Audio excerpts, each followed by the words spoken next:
I got someone who wants a traditional Western cartridge slash money belt combo rig, and they want it fairly heavily weathered. So I thought I would show real quick how I do that. I'm going to show the construction of it pretty quick, and then I'll kind of slow it down and show a little bit more in detail about my weathering techniques that I use. I touched a little bit about that on my Hand of God video, but I'm going to go into a few more details on it on this one. So let's go ahead and start making the actual belt itself.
Said certainly didn't help.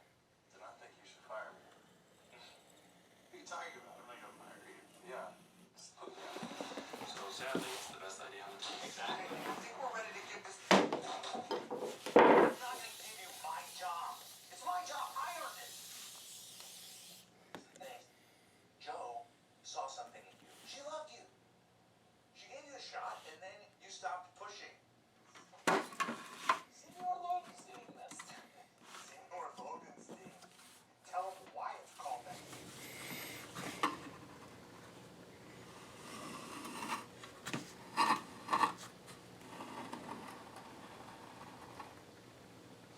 Oh, that's funny. The photo shoot with you and me. Impromptu father-son duet. Oh, yeah. Yeah, Oscar, you showed me this. I've seen this. It's not you. Yeah, well, who's the sausage? It's my dad and my brother. I would have joined in, but this melody doesn't really support another harmony part. So it's pointing how poorly my book is doing. Oh, I saw one copy. Is there anything you wish you'd done differently to avoid cancels? No? Oh my gosh. Yes, but don't say anything, okay? It's after my grandfather. Philip is the name that we're using. It's getting chilly. Yeah, but we really should be leaving. Star in our midst, Mr. Walter Baines Bernard Sr. Please report to the stage. Something like saying I love. Hello, Sandy Halpers. This is Andrew Bernard. Bye, Tuna. Bye, Pam.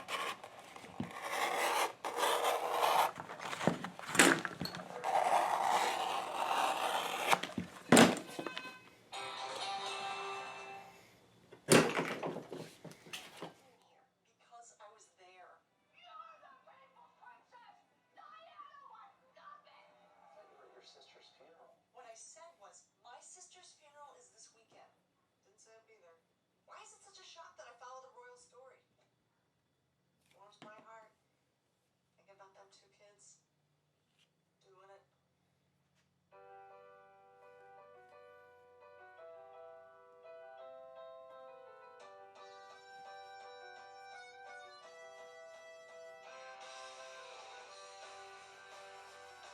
Want to make sure this is the best we can do.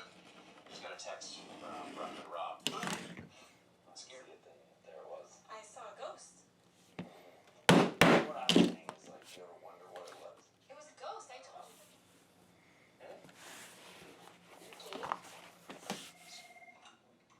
Can't help her. Hey, it's Jim Halpert. I was wondering if you wanted to see if we could still have that talk. Maybe you can come by my office at like 4:45. Cool. Okay. So, you too.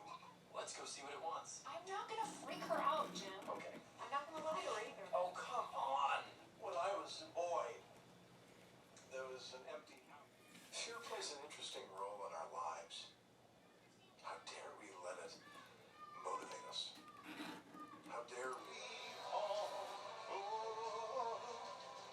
You know what, fine. I try to start fun traditions for you guys, but if you don't want to sing, no traditions. I may have a little solution to our mistakes problem. This is a project I've been working on for quite some time, and today might be the day to use it. What do you got?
Okay, so that was just a quick general manufacturing process of how I make these money belts.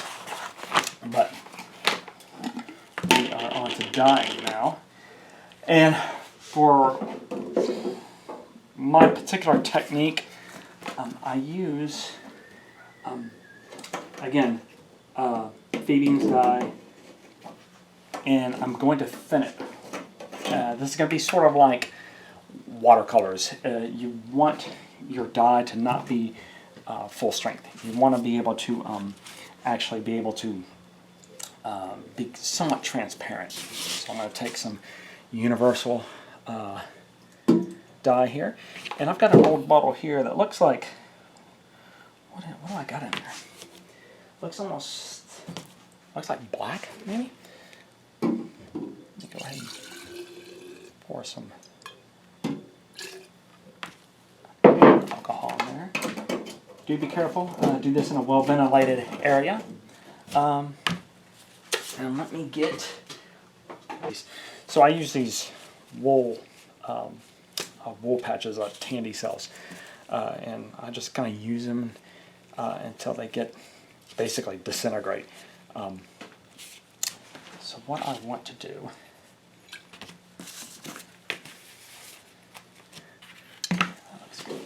let's add some color to it. And again, that's pretty much all the colors I use are custom colors. Just kind of makes each piece unique in a way. The only problem occurs when someone calls up and says, "Hey, I bought a holster from you last year, or a belt. Would you be able to give me another one, like a left-handed one?" I'll say, "Okay, well, yeah, I can try, but I can't guarantee that the color is gonna match." Let's see. Oh, so I just put in some, and I'm literally just putting in whatever I have available. I've got some British tan here. Here's a little bit more of the well, actually, hold on. I already had some black in there. Again, can't go wrong. Just mix up a color and see what happens.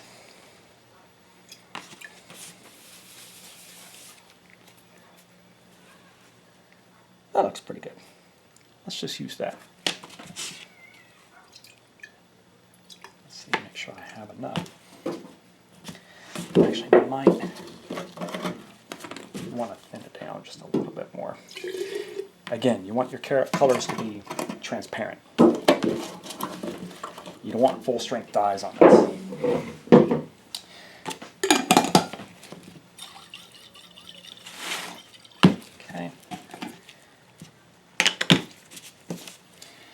All right, and I'm just going to put down my base coat.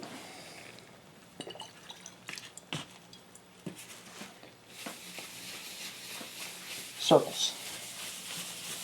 Always circles. Never use straight lines like that.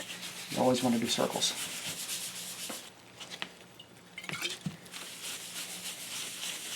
Yeah. I like that color. That looks good.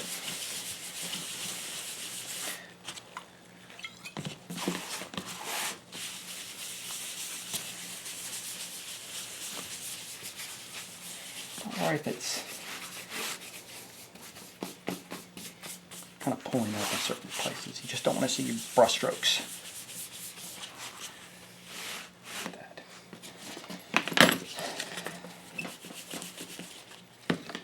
Buckle here. Normally I would put all the hardware on after I die. But I find I like the effect of the die kind of pulling up around the hardware once it's on.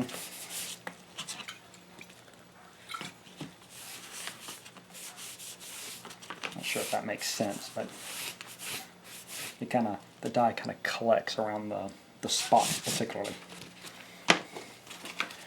Gives it a bit more natural look.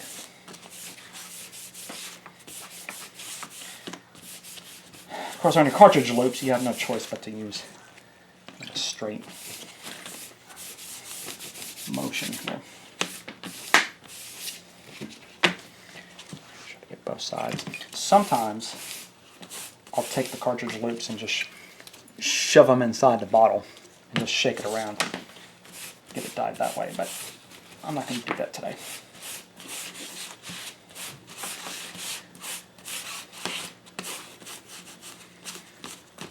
Okay. Man, I'm getting dye all over me.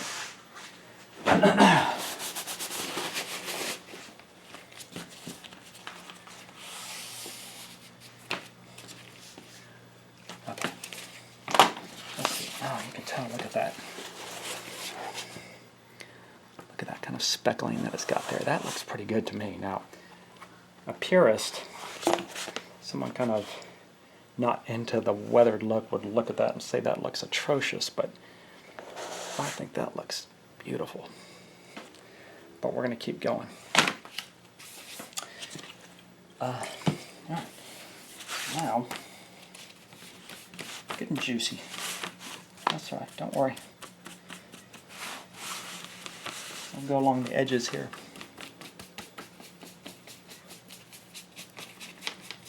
Make the edges a little bit darker.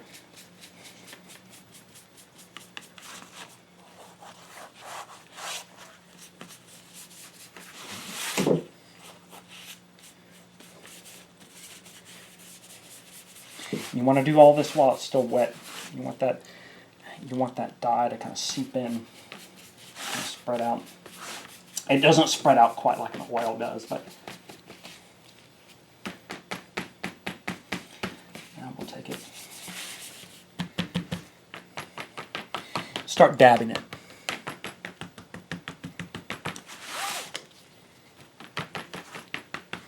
Along the edges.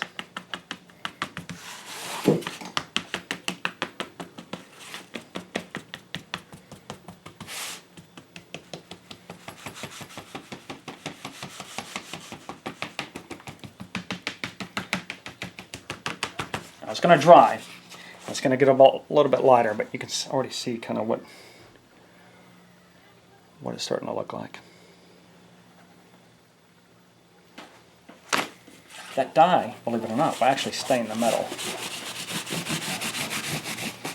Which again, could look nice. But if you don't want it on there, you want to go ahead and take it off.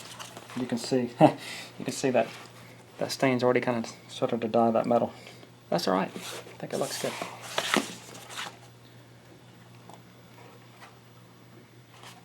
Alright. That is the first step. I'm going to let that dry just a little bit, just so I can see what I'm going to be working with here. And I'll be right back. Okay, this next part I am doing outside for reasons that will become apparent in a moment. This is only about 20 minutes later. It's not quite dried yet, but that's okay. You don't need it to be completely dried for this next part. And to be honest, this piece of leather is actually turning out pretty good. I love these little spots and speckles that have kind of just revealed themselves in the dyeing process naturally. It's funny. Most people go to the leather store or buy the leather, and they're really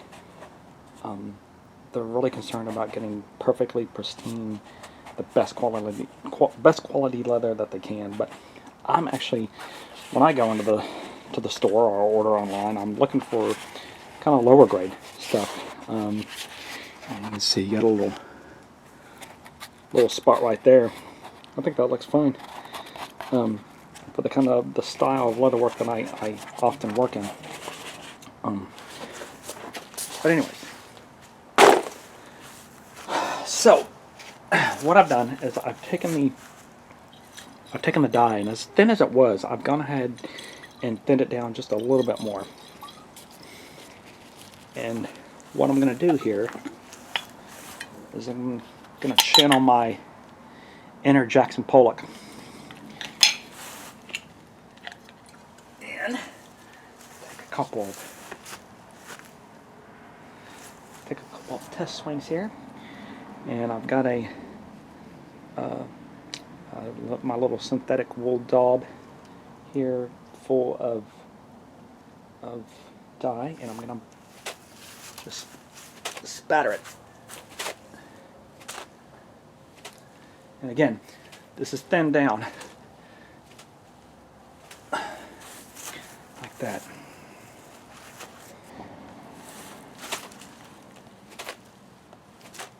Oh, what the heck, I'll just keep doing it some more.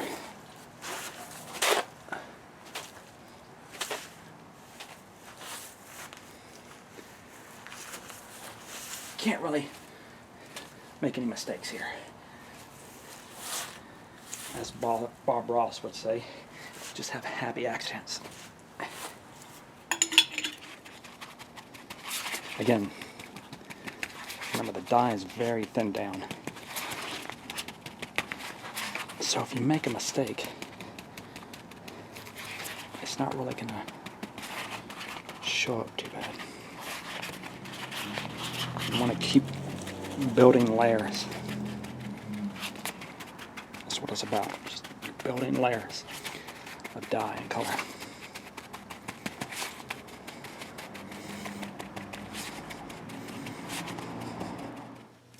Add just a little bit of dye to the edge of these dots to kind of make it look like their material rust has kind of bled through over the years into the leather.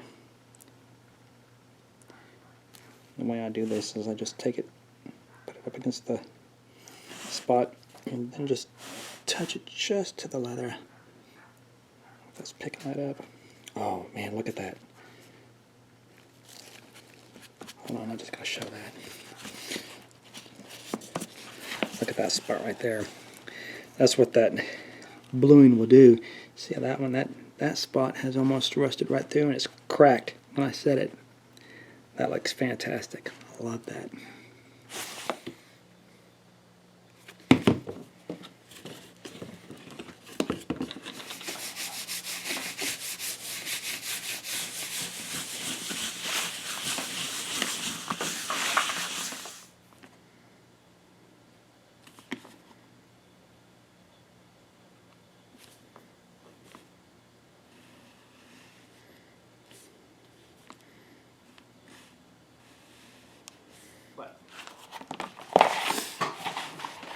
At this point, what I'm going to do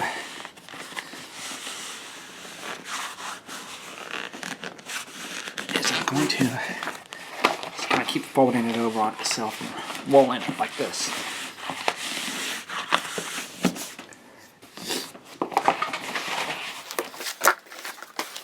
And you'll see what will start to happen. Depending on the leather, you'll start to get that kind of crinkly appearance. I don't know if that's going to show up. The thicker the leather, the more apparent it's going to become. Yeah, you're just going to keep working at it.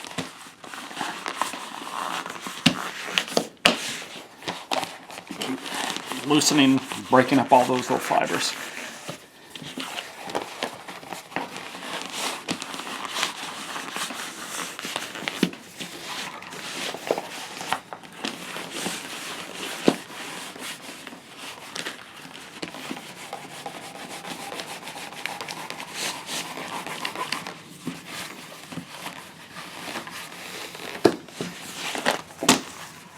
This is the thicker leather.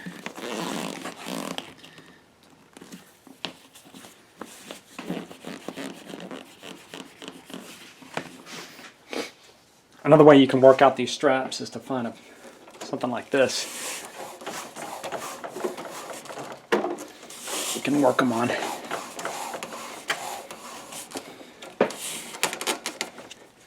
sure you do it both ways.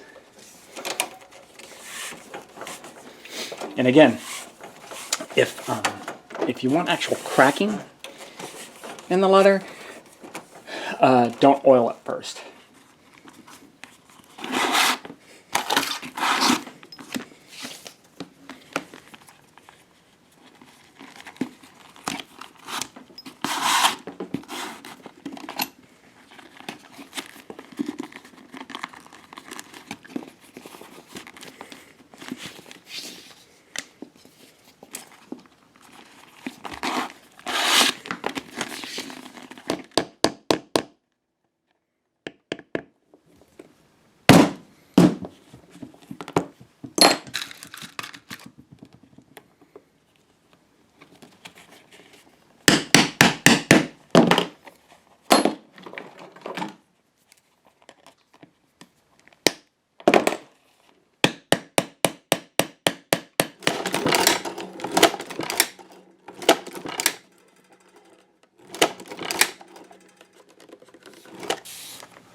You don't want it to look too evenly worn.